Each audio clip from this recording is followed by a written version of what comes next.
Hi everyone, आप सभी का एक नई वीडियो में स्वागत है। आज का मेरा टॉपिक है बोर्ड परीक्षा में 5 गलतियां मत करना। अगर 2023 में बोर्ड की परीक्षा देने वाले हैं तो आपके लिए ये वीडियो बहुत इम्पोर्टेंट है। आपसे ये गलतियां न हो जाए, इसलिए ये वीडियो अंत तक देखना। अगर इन 5 गलतियों में से अगर आप एक भी गलती अगर बोर्ड परीक्षा में कर देते हैं तो आपको फेल होना निश्चित है।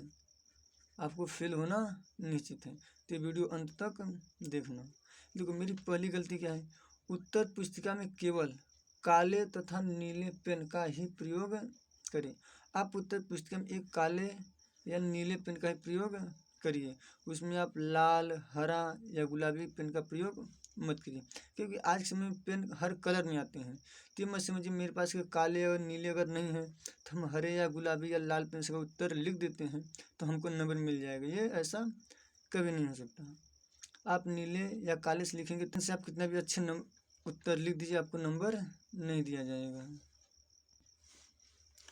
मेरी दूसरी गलती है, उत्तर पुस्तिका में अनुक्रमांक तथा पेपर कोड सही भरना। आप उत्तर जो पुस्तिका के प्रथम पृष्ठ में आपको अनुक्रमांक और पेपर कोड भरने का ऑप्शन मिलता है, उनमें आप अपना अनुक्रमांक और पेपर कोड बहुत अच्छी तरह से भरना। अगर आप अनुक्रमांक या पेपर कोड दोनों में से अगर आप एक भी गलती करते हैं, आपकी कॉपी चेक होगी लेकिन आपको नंबर नहीं मिलेगा। क्यों? क्योंकि आपका जब अनुक्रमांक ही गलत रहेगा तो आपको नंबर कैसे चढ़ेगा आपकी मार्कशीट पर? क्योंकि आपने अनुक्रमांक जो लिखे हैं वो क्या है, गलत है। तो आप प्रयास कीजिएगा अनुक्रमांक और पेपर कोड आपका गलत न होने पाए, क्योंकि इसी से आपको नंबर चढ़ेंगे आपकी मार्कशीट पर। अगली गलती है मेरी तीसरी, उत्तर पुस्तिका में कक्षा निरीक्षक का हस्ताक्षर अवश्य होना चाहिए। देखो, उत्तर पुस्तिका जो होती है उसके प्रथम पृष्ठ पे क्या होती है, टीचर का हस्ताक्षर होता है। जो वहाँ कक्षा निरीक्षक होते हैं उनका हस्ताक्षर होता है, यानी उस पर कक्षा निरीक्षक का हस्ताक्षर होना बहुत आवश्यक है। अगर आप कॉपी लिखें, बहुत अच्छे से ही कॉपी लिखें, लेकिन उस कॉपी पर कक्षा निरीक्षक का हस्ताक्षर नहीं है तो कॉपी चेक नहीं होगी। अगर आप ए कॉपी लेते हैं, चाहे बी कॉपी लेते हैं या सी कॉपी लेते हैं, सभी कॉपी पर कक्षा निरीक्षक का हस्ताक्षर होना चाहिए। मान लीजिए आप बी कॉपी ले लिए और मान लीजिए ए कॉपी का हस्ताक्षर है और बी कॉपी हस्ताक्षर नहीं है, तो आपको जो नंबर पे सिर्फ ए कॉपी का नंबर मिलेगा, आपका बी कॉपी चेक नहीं होगा। ये मान लिया जाएगा बी कॉपी क्लास में नहीं लिखी गई है, ये मान लिया जाएगा। क्यों? क्योंकि अगर क्लास में लिखी होती तो कक्षा निरीक्षक का हस्ताक्षर अवश्य होता। तो आप ये गलती मत करना, एक लाइन कम लिखना, लेकिन पेपर में कक्षा निरीक्षक का हस्ताक्षर होना बहुत, मतलब ये कॉपी पर आपका कक्षा निरीक्षक का हस्ताक्षर होना आवश्यक है।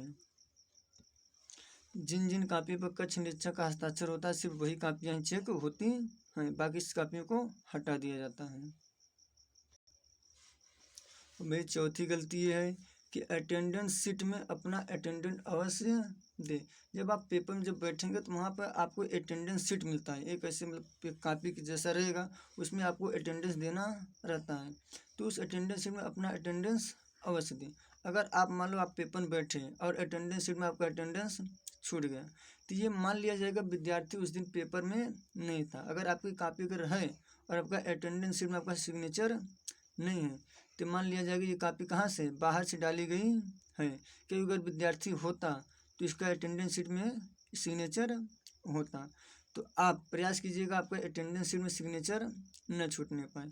अगर आप छूट गया तो आप एब्सेंट हो गए, और एब्सेंट की स्थिति में आपकी कॉपी चेक नहीं हो सकती। देखो, कभी कभी क्या होता है, जब पेपर मिलता है तो विद्यार्थी क्या होता है, पेपर को लिखने के चक्कर में कक्षा निरीक्षक सिग्नेचर या तो अटेंडेंस शीट में अपना उपस्थिति देना ही भूल जाता है। तो इसमें क्या होगा, अगर दोनों में से अगर एक गलती होगी तो आपकी कॉपी नहीं चेक होगी। तो इसलिए प्रयास करना कि अटेंडेंस शीट में आपका उपस्थिति, अटेंडेंस और कॉपी में सिग्नेचर न छूटने।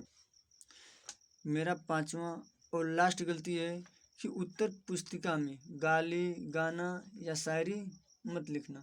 जो उत्तर पुस्तिका में किसी भी प्रश्न का अगर आपको उत्तर नहीं आ रहा है तो आप उस उत्तर की जगह आप उसे गाली या गाना या शायरी मत लिखना, क्योंकि अगर ये लिखेंगे तो आपको एक भी नंबर नहीं मिलेगा। देखो, प्रयास ये करना कि बोर्ड की परीक्षा में एक भी सवाल आपसे छूटने ना पाए। अगर मान लीजिए कोई सवाल आपको नहीं आता है, अगर आप लिखना भी चाहते हैं तो आप उसी टॉपिक से रिलेटेड कुछ लिखिए, अपनी भाषा में लिखिए, आप उसी टॉपिक से रिलेटेड कुछ लिखिए। तो हो सकता है अगर 5 नंबर का अगर सवाल है तो अगर आप उसी टॉपिक से रिलेटेड कुछ लिखेंगे तो आपको 2 नंबर या 1 नंबर आपको ज़रूर देगा। लेकिन अगर आप उसकी जगह या उसे गाना लिख देते हैं या कोई शायरी लिख देते हैं तो आपको एक भी नंबर नहीं मिले। टीचर अंधा नहीं होता है कि आप कुछ भी लिखेंगे आपको नंबर दे। अगर उसी टॉपिक से रिलेटेड है तो हो सकता है आपको 5 में से 2 नंबर दे ही दें। लेकिन अगर आप ये लिखेंगे तो आप कितनी भी अच्छे राइटिंग लिख दीजिए आपको कुछ मिलने वाला नहीं थी। ये थी मेरी 5 जानकारी जो कि बोर्ड के लिए बहुत ही इम्पोर्टेंट है। आप कमेंट करके बताना कि आपकी ये जानकारी कैसी लगी। चैनल पे नए हो तो चैनल को सब्सक्राइब कर लेना, इसी तरह की जानकारी हम आपको देते रहेंगे।